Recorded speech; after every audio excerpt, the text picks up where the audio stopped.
21শে August grenade হামলা মামলায় তারেক রহমান বাবু সহ সব আসামি খালাস। বিচারিক আদালতের রায় বাতিল হাইকোর্টের, চার্জশিটও অবৈধ ঘোষণা। হাইকোর্টের রায়কে স্বাগত জানিয়ে বিএনপির আনন্দ মিছিল। বিদেশি শক্তি ব্যবহার করে ঘটানো হয় 21শে আগস্ট হামলা, দাবি নেতাদের। নাটক সাজানোর অভিযোগ। শেখ হাসিনার আমলে দ্রুত বর্ধনশীল অর্থনীতির প্রচার ছিল মিথ। বছরে ১৬০০ কোটি ডলার পাচার। শ্বেতপত্র কমিটির প্রতিবেদন প্রধান উপদেষ্টার কাছে হস্তান্তর। প্রাথমিকের নতুন পাঠ্য বইয়ে প্রতিফলন থাকবে ছাত্র জনতার অভ্যুত্থানের। অন্তর্ভুক্ত হবে চতুর্থ শ্রেণী থেকে, জানালেন গণশিক্ষা উপদেষ্টা। শুরু হলো বিজয়ের মাস ডিসেম্বর। ঢাকা বিশ্ববিদ্যালয়ে বর্ণাঢ্য র্যালি। গণঅভ্যুত্থানের পর নতুন উদ্যমে শিক্ষক শিক্ষার্থীদের উদযাপন।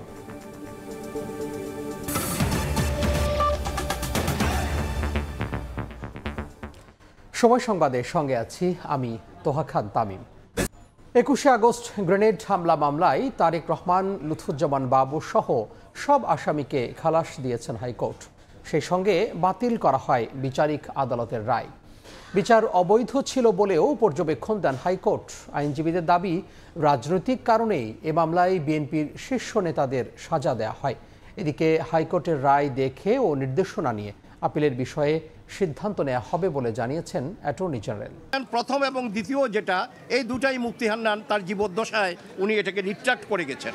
কাজে রিট্রাক্টেড কনফেশন এবং সেটার যদি করবোরেটিভ অন্য কোনো এভিডেন্স না থাকে, তাহলে এটার উপর ভিত্তি করে কোনো আসামিকে সাজা দেওয়া যায় না। ইভেন যে আসামি কনফেশন করেছে উনি যদি বেঁচে থাকতো, ওনার বেলাও এটা প্রযোজ্য হতো না। 21শে আগস্টের ঘোষণার বিচার হোক, এভরিবডি ওয়ান্টস, কিন্তু যাকে ইচ্ছা তাকেই আসামি করা যাবে না, এটা তার এক শিক্ষা।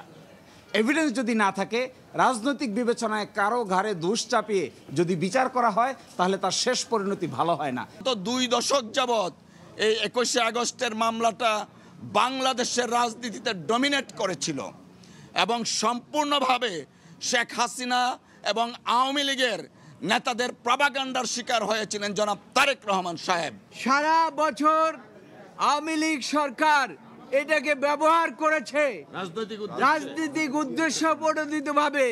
তারা চেয়েছিল যে তারেক রহমানকে এই মামলা দিয়ে চিরজীবন তাকে বাইরে রাখবেন, এমনকি তাকে মৃত্যুদণ্ড দিতে চেয়েছিলেন। এ রায়ে ন্যায় বিচার প্রতিষ্ঠিত হয়েছে বলে মনে করেন আসামিদের স্বজনরা।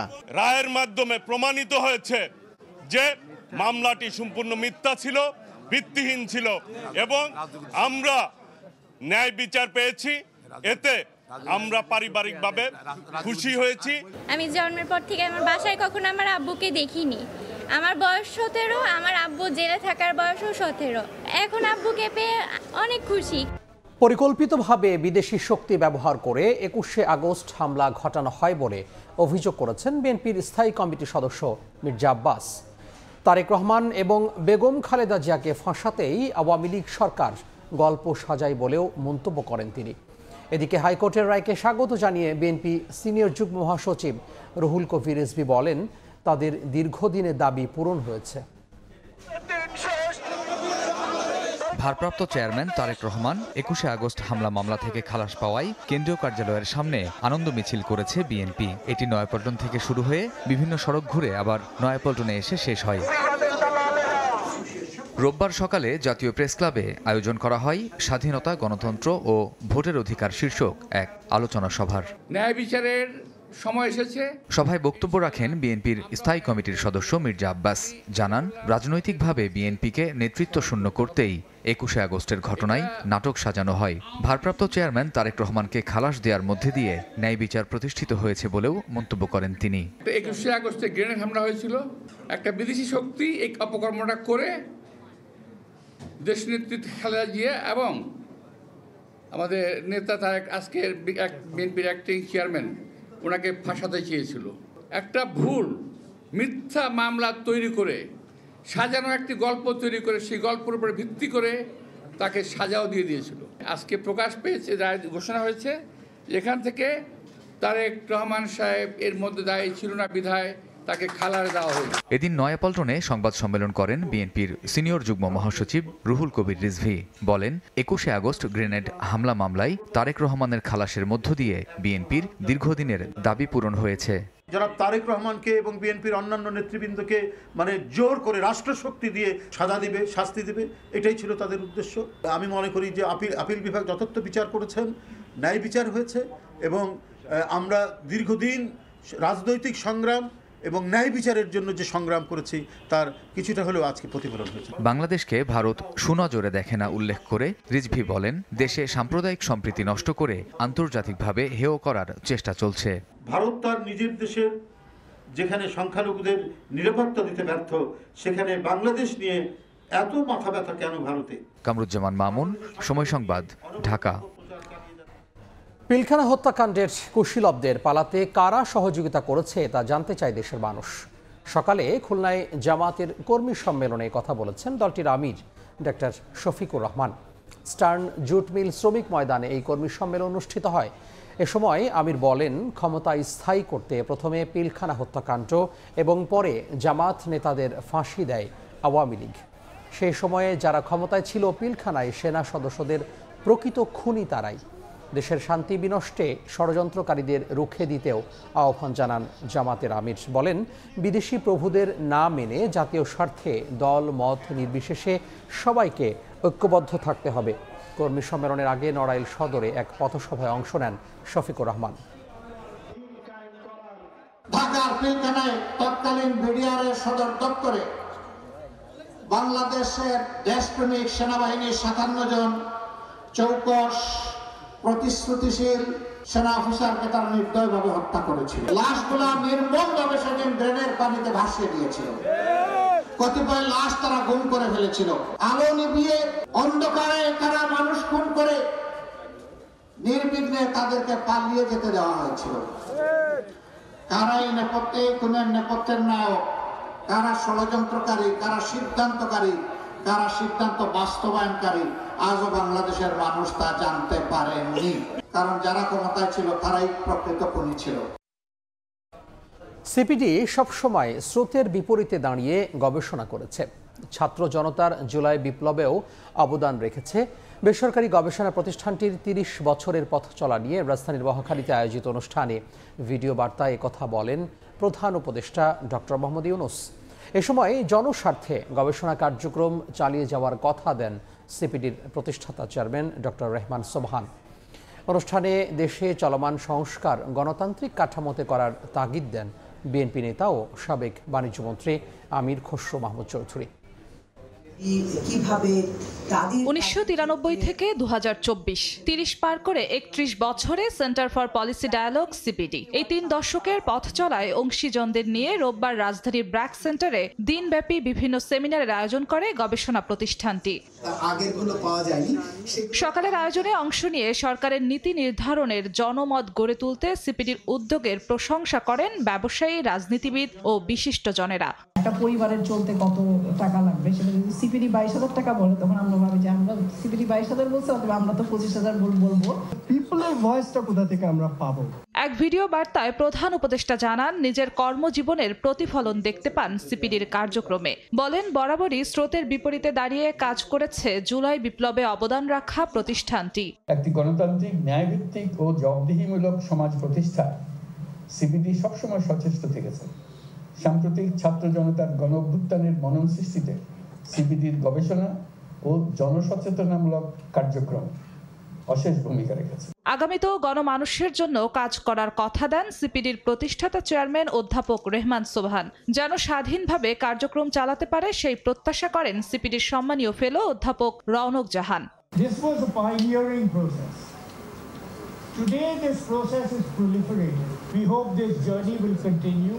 আমরা অনেক নাটকীয় পরিবর্তন দেখেছি, অনেক রকমের সরকার আমরা দেখেছি। তো কিছুর মধ্যে যে সিপিডি তাদের কাজ চালিয়ে যেতে পেরেছেন। এ সময় দেশের বর্তমান আর্থসামাজিক পরিস্থিতি তুলে ধরে বিএনপির স্থায়ী কমিটির সদস্য ও সাবেক বাণিজ্যমন্ত্রী আমির খসরু মাহমুদ চৌধুরী বলেন, চলমান সংস্কার গণতান্ত্রিক উপায়ে না হলে তা টেকসই হবে না। রিফর্ম এমনভাবে করতে হবে যেখানে একটা পাবলিক কনসেনসাস ডেভেলপ করতে হবে। পলিটিক্যাল কনসেনসাস ডেভেলপ করতে হবে। এটা পলিটিক্যাল প্রসেসের মাধ্যমে আপনাকে করতে হবে, ডেমোক্রেটিক প্রসেসের মাধ্যমে করতে হবে। অনুষ্ঠানে নীতি নির্ধারকদের জবাবদিহিতা নিশ্চিতে আরও জনসম্পৃক্ত কাজের পরিকল্পনার কথা জানায় সিপিডি। জিন্নাতারা যশোয়া, সময় সংবাদ, ঢাকা। শেখ হাসিনার আমলে দ্রুত বর্ধনশীল অর্থনীতির প্রচার ছিল মিথ। 2009 থেকে 2023 সাল পর্যন্ত বছরে পাচার করা হয়েছে $1600 কোটি। প্রধান উপদেষ্টাকে দেয়া শ্বেতপত্র কমিটির প্রতিবেদনে উঠে এসেছে আওয়ামী লীগ সরকারের মহা লুটপাটের তথ্য। ব্যাংক খাতে লুটপাটের অর্থ দিয়ে 14টি মেট্রো রেল কিংবা 24টি পদ্মা সেতু নির্মাণ করা সম্ভব ছিল। এছাড়া এক দশকে জনশক্তি রপ্তানিকারক প্রতিষ্ঠানগুলো অন্তত 13,40,000 কোটি টাকা হুন্ডির মাধ্যমে লেনদেন করেছে। এসব অনিয়ম দুর্নীতিতে উচ্চ পর্যায়ের সরকারি কর্মকর্তারা রাজনৈতিক শক্তির সঙ্গে হাত মিলিয়েছিলেন। গত 15 বছরে হাসিনা সরকার উন্নয়ন খাতে ব্যয় করেছে 7,20,000 কোটি টাকা। এই খরচের 40% পর্যন্ত বা 2,80,000 কোটি টাকা লুটপাট হয়েছে অপচয়, বাড়তি খরচ, চাঁদাবাজি বা ঘুষের আড়ালে। রোববার প্রধান উপদেষ্টার কার্যালয়ে শ্বেতপত্র প্রণয়ন কমিটি তাদের প্রতিবেদন প্রধান উপদেষ্টার কাছে জমা দেন। এ প্রতিবেদনে উঠে আসে বিগত 1.5 দশকে হাসিনা সরকারের দুর্নীতির ফিরিস্তি। শ্বেতপত্রের প্রতিবেদনে উঠে আসে ব্যাংক খাতে লুটপাটের চিত্র। এ খাতে দুর্নীতি ও অনিয়মের জন্য ঋণ কেলেঙ্কারি, প্রতারণা, ভুয়া ঋণ ও ঋণের অব্যবহারের বিভিন্ন ঘটনা চিহ্নিত করা হয়েছে। ব্যাংক খাতের লুটপাটের টাকা দিয়ে 24টি পদ্মা সেতু তৈরি করা সম্ভব ছিল। অর্থ পাচারের ভয়াবহ তথ্য উঠে এসেছে শ্বেতপত্রের কমিটির প্রতিবেদনে। 2009 থেকে 2023 সময়ে প্রতি বছর গড়ে 16 বিলিয়ন বা 1600 কোটি টাকা পাচার হয়েছে। এই পাচার করা অর্থের পরিমাণ ছিল ওই বছরগুলোতে পাওয়া বিদেশি সাহায্য ও বিনিয়োগের দ্বিগুণ। এছাড়া যে কর ফাঁকি দেওয়া হয়েছে সেই অর্থ দিয়ে শিক্ষা ও স্বাস্থ্য খাতের বরাদ্দ বাড়িয়ে দ্বিগুণ করা সম্ভব হতো। এছাড়াও আছে বিদ্যুৎ খাতের মহা লুটপাটের চিত্র। এর বাইরে আইসিটি খাতেও যে দুর্নীতি হয়েছে তার চিত্র উঠে এসেছে শ্বেতপত্র কমিটির প্রতিবেদনে। আর বাজার ব্যবস্থাপনার অকার্যকারিতার কারণ সম্পর্কে বলা হয়েছে, বিগত 15 বছর বাজারের স্বাভাবিক সরবরাহ ব্যবস্থাকে পুরোপুরি ধ্বংস করে কারসাজির সরবরাহ প্রক্রিয়া তৈরির মাধ্যমে বাজার ব্যবস্থাকে অকার্যকর করা হয়, যার ফলে উচ্চ মূল্যে পণ্য কিনতে বাধ্য হয়েছেন ভোক্তারা। ফরহাদুর রহমান, সময় সংবাদ, ঢাকা। এদিকে যুক্তরাজ্যে শেখ হাসিনার ঘনিষ্ঠ সাবেক মন্ত্রী সহ রাজনীতিক ও ব্যবসায়ীদের বিপুল পরিমাণ সম্পত্তির সন্ধান পাওয়া গেছে। পাচারের অর্থে অফশোর কোম্পানি নামে কেনা হয়েছে ফ্ল্যাট থেকে শুরু করে সুবিশাল অট্টালিকা। তালিকায় সালমান এফ রহমান, আহমেদ আকবর সোবহান, নজরুল ইসলাম মজুমদার, সাবেক মন্ত্রী সাইফুজ্জামান চৌধুরী সহ অনেকের নাম রয়েছে। দেশটির আবাসন খাতে এসব ব্যক্তির বিনিয়োগ করা সম্পত্তির পরিমাণ 40 কোটি পাউন্ডের বেশি। যুক্তরাজ্যের সংবাদ মাধ্যম দ্য গার্ডিয়ানে উঠে এসেছে এমন তথ্য। যুক্তরাজ্যে বিলাসবহুল ফ্ল্যাট থেকে শুরু করে অট্টালিকার মালিক হয়েছেন ক্ষমতাচ্যুত প্রধানমন্ত্রী শেখ হাসিনার ঘনিষ্ঠরা। এ তালিকায় রয়েছেন সাবেক প্রধানমন্ত্রীর বেসরকারি শিল্প ও বিনিয়োগ বিষয়ক উপদেষ্টা সালমান এফ রহমান, বসুন্ধরা গ্রুপের চেয়ারম্যান আহমেদ আকবর সোবহান, সাবেক ভূমিমন্ত্রী সাইফুজ্জামান চৌধুরী, নাসা গ্রুপের চেয়ারম্যান নজরুল ইসলাম মজুমদার ও তাদের পরিবারের সদস্যরা। ব্রিটিশ সংবাদ মাধ্যম অবজারভার ও বার্লিন ভিত্তিক দুর্নীতি বিরোধী প্রতিষ্ঠান ট্রান্সপারেন্সি ইন্টারন্যাশনালের যৌথ অনুসন্ধানে জানা যায়, এসব ব্যক্তিদের নামে দেশটির বিভিন্ন স্থানে প্রায় 350টি সম্পত্তি রয়েছে। যুক্তরাজ্য ও দেশটির বাইরের বিভিন্ন প্রতিষ্ঠানের নামে এই সম্পত্তির বেশিরভাগ কেনা হয়েছে। এ নিয়ে প্রতিবেদন প্রকাশ করেছে দ্য গার্ডিয়ানও। সালমানের পরিবারের সদস্যদের লন্ডনের মেফেয়ার এলাকার গ্রোসভেনর স্কয়ারে 7টি বিলাসবহুল অ্যাপার্টমেন্টের মালিকানা বা মালিকানায় অংশীদারিত্ব রয়েছে। এগুলোর বেশিরভাগই অফশোর কোম্পানির মাধ্যমে কেনা। এর মধ্যে 2022 সালের মার্চ মাসে 2,67,50,000 পাউন্ডে একটি অ্যাপার্টমেন্ট কিনেছিল সালমানের ছেলে আহমেদ শায়ান এফ রহমান। সেখানে 3,55,00,000 পাউন্ডে কেনা একটি ফ্ল্যাটও রয়েছে। 2022 সালে খবর বেরিয়েছিল লন্ডনের শায়ানের একটি বাড়িতে বিনা ভাড়ায় থাকতেন শেখ হাসিনার বোন শেখ রেহানা। দ্য গার্ডিয়ানের প্রতিবেদন অনুযায়ী যুক্তরাজ্যের সাবেক ভূমিমন্ত্রী সাইফুজ্জামান চৌধুরী ও তার পরিবারের প্রায় 16 কোটি পাউন্ড মূল্যের 300টির বেশি সম্পদ রয়েছে। রাজনীতিবিদদের বাইরে বাংলাদেশের ধনী ও প্রভাবশালী ব্যবসায়ীদেরও যুক্তরাজ্যের সম্পত্তি রয়েছে। এর মধ্যে যুক্তরাজ্যের সারে এলাকায় বসুন্ধরা গ্রুপের চেয়ারম্যান আহমেদ আকবর সোবহানের পরিবারের সদস্যদের 2টি সম্পত্তি রয়েছে। 1 কোটি 30 লাখ পাউন্ড দিয়ে অফশোর কোম্পানির মাধ্যমে এসব সম্পত্তি কেনা হয়েছে। এছাড়া এলাকাটি পরিদর্শনের সময় আহমেদ আকবর সোবহানের এক ছেলের মালিকানাধীন একটি অট্টালিকার সন্ধান পেয়েছে অবজারভার।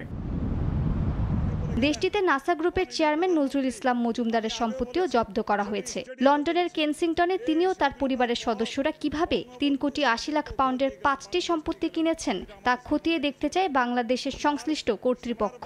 স্বপ্ন দেখিয়েছিলেন। মালিহা সুরবর্দী, সময় সংবাদ। ৭১ ডিসেম্বরে স্বাধীন জাতি হিসেবে বিশ্বে আত্মপরিচয় লাভ করে বাঙালি। বিজয়ের মাস ডিসেম্বরের শুরুর দিনেই বিজয় র্যালি বের করে ঢাকা বিশ্ববিদ্যালয় প্রশাসন। সাধারণ শিক্ষার্থী থেকে শুরু করে শিক্ষক, কর্মকর্তা ও কর্মচারীরা অংশ নেন। শিক্ষার্থীরা বলছেন, গণঅভ্যুত্থানের পর নতুন উদ্দীপনায় এবারের 16ই ডিসেম্বর উদযাপন করবে দেশের মানুষ।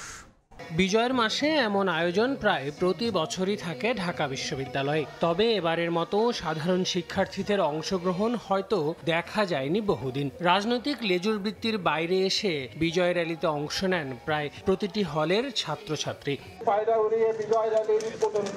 রোববার সকালে ঢাকা বিশ্ববিদ্যালয়ের অপরাজেয় বাংলার সামনে বেলুন উড়িয়ে বর্ণাঢ্য বিজয় র্যালির উদ্বোধন করেন ঢাবি উপাচার্য ডক্টর নিয়াজ আহমেদ খান। পরে তার নেতৃত্বে র্যালিটি স্মৃতি চিরন্তনী চত্বরে গিয়ে শেষ হয়। এবারের বিজয়ের তাৎপর্য অন্যান্য বছরের তুলনায় অনেক বেশি উল্লেখ করে সবাইকে এক হয়ে দেশ ও জাতির জন্য কাজ করার আহ্বান জানান তিনি। বিভিন্ন মুখী আমাদের যে বাধা এবং ষড়যন্ত্র আছে সব পায়ে দোলে আমরা সামনে এগিয়ে যাব। সাধারণ শিক্ষার্থীদের মতে এবারের বিজয় র্যালি ৭১ আর ২৪কে একই সূত্রে গেঁথেছে। তবে এই ধারা অব্যাহত রাখতে বিপ্লবের চেতনা মাথায় রেখে দেশ গড়তে জাতীয় ঐক্য বজায় রাখার তাগিদ তাদের। ২৪-এর চাওয়া অনেকটার রিফ্লেকশন আমি এখানে দেখেছি। আমার মনে হয় যে এবারের বিজয়ের তাৎপর্য অনেক বেশি। বিজয়কে এখন ওন করার একটা প্রবণতা শিক্ষার্থীদের মাঝে তৈরি হচ্ছে। আর জুলাই আন্দোলনের নেতৃত্ব দেয়া বৈষম্য বিরোধী ছাত্র আন্দোলন বলছে, এমন আয়োজনে শিক্ষার্থীদের স্বতঃস্ফূর্ত অংশগ্রহণ ২৪-এর বিজয়েরই প্রতিফলন। এত মানুষের রক্তের বিনিময়ে অর্জিত যেই আসলে যে ছাত্র জনতার অভ্যুত্থান হয়েছে, সেই অভ্যুত্থান যদি ব্যর্থ হয় তাহলে বাংলাদেশ ব্যর্থ হবে। যে ড্রিম ছিল সবসময় যে বিশ্ববিদ্যালয়ের প্রশাসনই সকল ধরনের কার্যক্রম পরিচালনা করবে এবং শিক্ষার্থীরা স্বতঃস্ফূর্তভাবে সেই সব প্রোগ্রামে অংশগ্রহণ করবে, আপনারা তারই একটি প্রতিফলন আজকের প্রোগ্রামে কিন্তু দেখেছেন। বিজয়ের ৫৩ বছরে নতুন করে গড়ে উঠবে সর্বসাধারণের স্বপ্নের বাংলাদেশ, এমনটাই প্রত্যাশা সবার। আল আমিন তুষার, সময় সংবাদ, ঢাকা। দেশের ক্রান্তিকালে জাতির স্বার্থে কাজ করছে সেনাবাহিনী, জানিয়েছেন সেনাপ্রধান জেনারেল ওয়াকারুজ্জামান। সশস্ত্র বাহিনী দিবস উপলক্ষে সকালে অবসরপ্রাপ্ত সেনা সদস্যদের সংবর্ধনা ও সেনাবাহিনীর শান্তিকালীন পদক প্রদান অনুষ্ঠানে কথা বলেন তিনি। অনুষ্ঠানে খেতাবপ্রাপ্ত ও বীর মুক্তিযোদ্ধা সেনা সদস্য এবং তাঁদের নিকটাত্মীয়দের সঙ্গে কুশল বিনিময় করেন সেনাপ্রধান। একই সঙ্গে ২০২৩-২৪ অর্থ বছরে বীরত্বপূর্ণ কাজের স্বীকৃতি হিসেবে ৫ জনকে সেনাবাহিনী পদক, ৫ জনকে অসামান্য সেবা পদক ও ১৮ জনকে বিশিষ্ট সেবা পদক প্রদান করেন সেনাপ্রধান। সেনাবাহিনী দেশের ক্রান্তিকালে অনেক ভালো কাজ করে যাচ্ছে। দেশ এবং জাতি এই সেনাবাহিনীর কাছে কৃতজ্ঞ। দিনরাত সেনা সদস্যরা পরিশ্রম করে যাচ্ছে দেশের আইন শৃঙ্খলা রক্ষার কাজে। দেশ এবং জাতি গঠনের বিভিন্ন কাজে আমরা নিয়োজিত আছি। ইউএন মিশনে আমরা কাজ করে যাচ্ছি, বিশ্ব শান্তি রক্ষায় আমরা কাজ করে যাচ্ছি। একটু ডিফিকাল্ট সময় পার করতে হবে আমাদের, এবং আমরা যেন দেশ এবং জাতিকে একটা ভালো জায়গায়, একটা নিরাপদ জায়গায় নিয়ে যেতে পারি, সেজন্য আমাদের জন্য দোয়া করবেন। জুলাই আগস্টে ছাত্র জনতার অভ্যুত্থানের ইতিহাস নতুন পাঠ্যপুস্তকে তুলে ধরা হবে বলে জানিয়েছেন প্রাথমিক ও গণশিক্ষা মন্ত্রণালয়ের উপদেষ্টা অধ্যাপক বিধান রঞ্জন। দুপুরে রংপুরে তিনি কথা জানান। উপদেষ্টা বলেন, পড়াশোনায় যেন বাড়তি খরচ না হয় এবং সবাই যাতে সমানভাবে শিক্ষা গ্রহণের সুযোগ পায়, সে লক্ষ্যে কাজ করছে অন্তর্বর্তী সরকার। পাঠ্যপুস্তকগুলোতে আমাদের যে ছাত্র এবং জনতার যে অভ্যুত্থান ঘটে গেল এটার প্রতিফলন থাকবে, বিভিন্নভাবে থাকবে, গল্পের আকারে, বিভিন্ন ছবির আকারে। অনেক বই কিন্তু ছাপানো হয়েও গেছে। আমরা জানুয়ারি মাসে আমাদের প্রাথমিকের সব বই দিতে পারবো। আমাদের দেশের বেশিরভাগ মানুষের সামর্থ্য কম, সুতরাং তারা পড়ার পেছনে তাদের জন্য বাড়তি খরচ না হয়, এবং এই লক্ষ্যে আমরা কাজ করছি। ভারতের কিছু গণমাধ্যম বাংলাদেশের বিরুদ্ধে পরিকল্পিতভাবে বিশ্বব্যাপী অপপ্রচার চালাচ্ছে বলে মন্তব্য করেছেন পররাষ্ট্র উপদেষ্টা তৌহিদ হোসেন। রাজধানীতে এক অনুষ্ঠানে তিনি বলেন, 5 আগস্টের পর দেশে অল্প কয়েকদিন পরিস্থিতি খারাপ থাকলেও এখন দেশে স্থিতিশীলতা এসেছে। In a sort of organized propaganda, not only in India but all over the world, to prove that Bangladesh is going to become some sort of a state where the minorities are oppressed. Then the Taliban type of government as if is coming into Bangladesh. People actually feel that they are being victimized for no fault of themselves.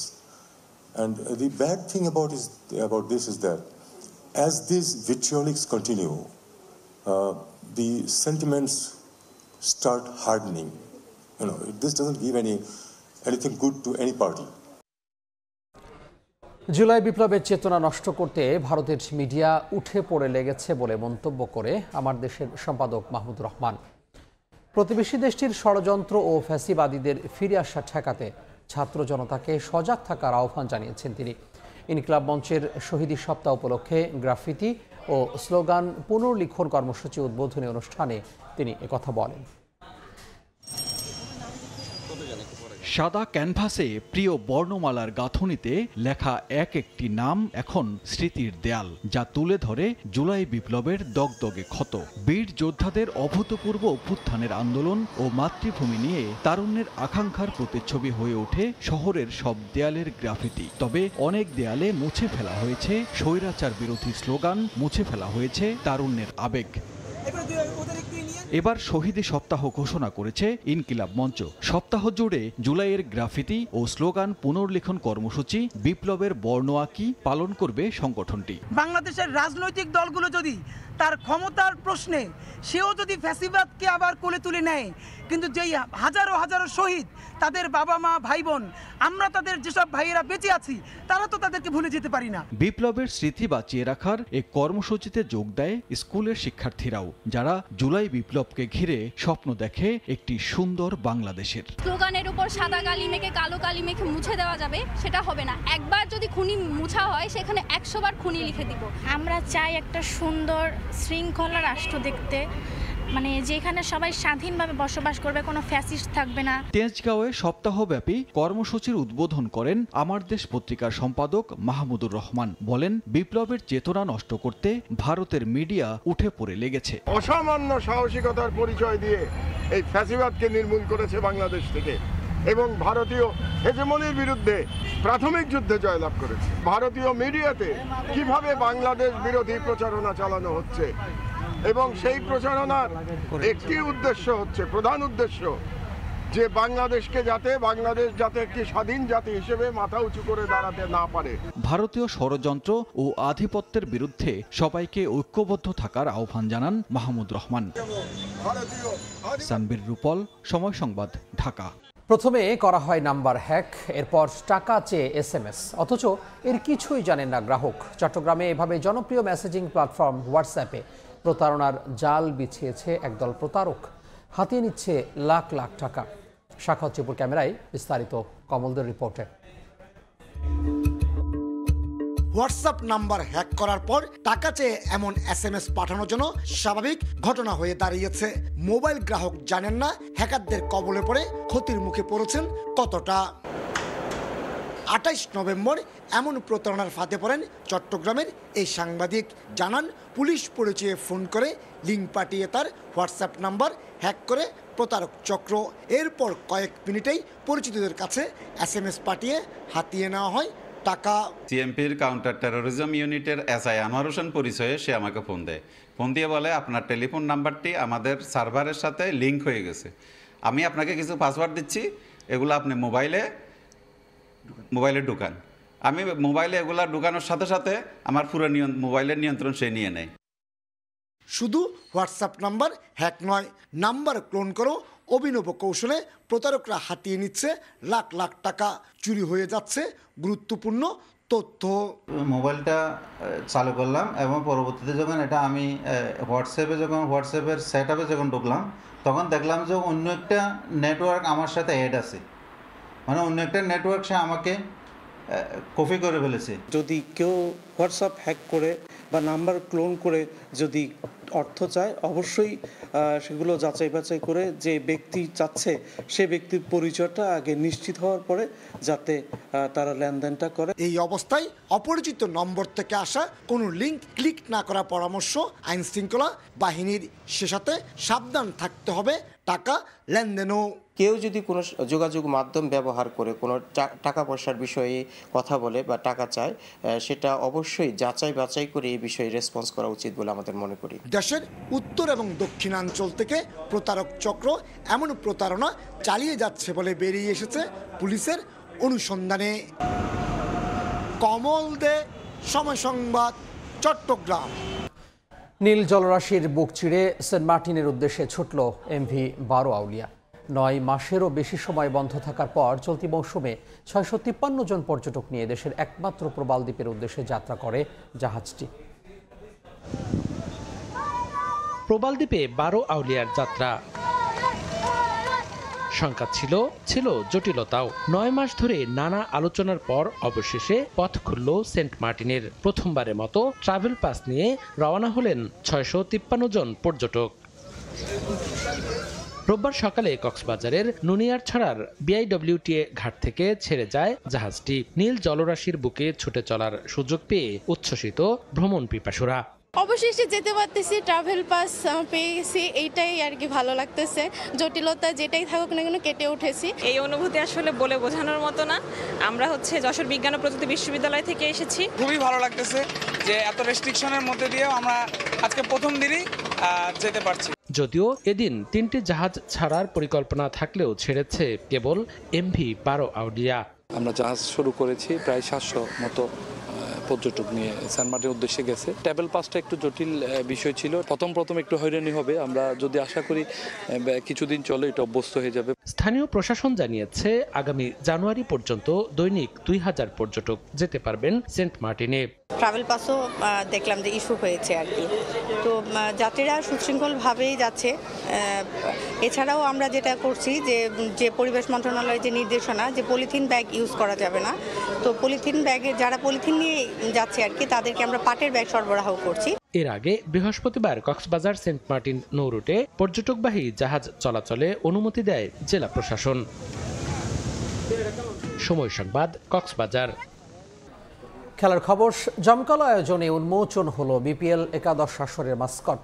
July অভ্যুত্থান থেকে অনুপ্রাণিত হয়ে যেটির নাম রাখা হয়েছে ডানা 36।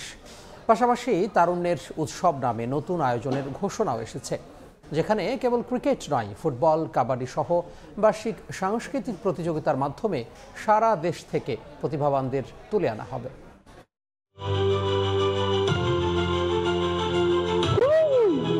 Bangladesh premier league 2025 ও তারুণ্যের উৎসব 2025-এর 36 ডানায় ডানা 36 জুলাইয়ের গণ অভ্যুত্থানের স্মরণে তৈরি করা হয়েছে BPL এর মাস্কট। শান্তির প্রতীক পায়রার মাধ্যমে নতুন দেশ গড়ার স্লোগান এবারের আসরে। চমকের প্রত্যাশা আগে থেকেই ছিল, সে প্রত্যাশা পূরণের শুরুটাও হলো। শুধু ক্রিকেট নয়, ফুটবল থেকে শুরু করে এই আয়োজনে উপস্থিত ছিল স্কুল পড়ুয়া শিক্ষার্থীরাও। প্রধান অতিথি হিসেবে আসেন যুব ক্রীড়া উপদেষ্টা আসিফ মাহমুদ সজীব ভুঁইয়া। এই আয়োজন সফল করতে সরাসরি সম্পৃক্ত থাকায় অন্তর্বর্তীকালীন সরকারের মাননীয় প্রধান উপদেষ্টা ডক্টর মোহাম্মদ ইউনূস স্যারকে বিশেষভাবে ধন্যবাদ জানাতে চাই। বিপিএলকে ঘিরে নানান পরিকল্পনার আনুষ্ঠানিক ঘোষণা এলো এদিন এ মঞ্চ থেকে। মুগ্ধ কর্নার থেকে বিনামূল্যে পাওয়া যাবে বিশুদ্ধ পানি, গ্যালারিতে জিরো ওয়েস্টের ব্যবস্থা সহ থাকছে আরো অনেক কিছু। যেই থিম নিয়ে করা হচ্ছে, আমার মনে হয় যে খেলা তো খুবই গুরুত্বপূর্ণ, তার সাথে আমরা যদি খেলাটাকে সবাইকে সম্পৃক্ত করতে পারি, যেটা আগে কখনো হয়নি, এবার নতুন করে আমরা চেষ্টা করব। আমার মনে হয় এটা খুবই ভালো একটা উদ্যোগ। এখন যে কোনো ভালো উদ্যোগকে স্বাগত জানাতে হবে প্রথম, বাট এটা কতটুকু সাকসেসফুল হবে এটা কিন্তু শেষ হলেই বুঝে যাবে। ক্রিকেটের পাশাপাশি যুব ক্রীড়া মন্ত্রণালয়ের অধীনে দেশ জুড়ে প্রতিভা তুলে আনার পদক্ষেপ নেওয়া হয়েছে তারুণ্যের উৎসবের ব্যানারে, যেখানে ফুটবল, ব্যাডমিন্টন, কাবাডি খেলার পাশাপাশি থাকবে সাংস্কৃতিক প্রতিযোগিতা। দেশের তারুণ্যের শক্তিকে উজ্জীবিত করার মাস্কাট উন্মোচনের পর এবার উদ্বোধনী পর্বের অপেক্ষা। 3 দিনে 3 ভিন্ন ভেন্যুতে হবে আয়োজন। অতিথিদের নাম ঘোষণা না হলেও বড় চমক দিতে চায় আয়োজকরা। সাব্বির মিথুন, সময় সংবাদ, ঢাকা। এ পর্যায়ে শীর্ষ সংবাদগুলো জানিয়ে দিব আরও একবার। হাইকোর্টের রায়কে স্বাগত জানিয়ে বিএনপির আনন্দ মিছিল। বিদেশি শক্তি ব্যবহার করে ঘটানো হয় 21শে আগস্ট হামলা, দাবি নেতাদের। নাটক সাজানোর অভিযোগ। এবং শেখ হাসিনার আমলে দ্রুত বর্ধনশীল অর্থনীতির প্রচার ছিল মিথ। বছরে 1600 কোটি ডলার পাচার, শ্বেতপত্র কমিটির প্রতিবেদন প্রধান উপদেষ্টার কাছে হস্তান্তর।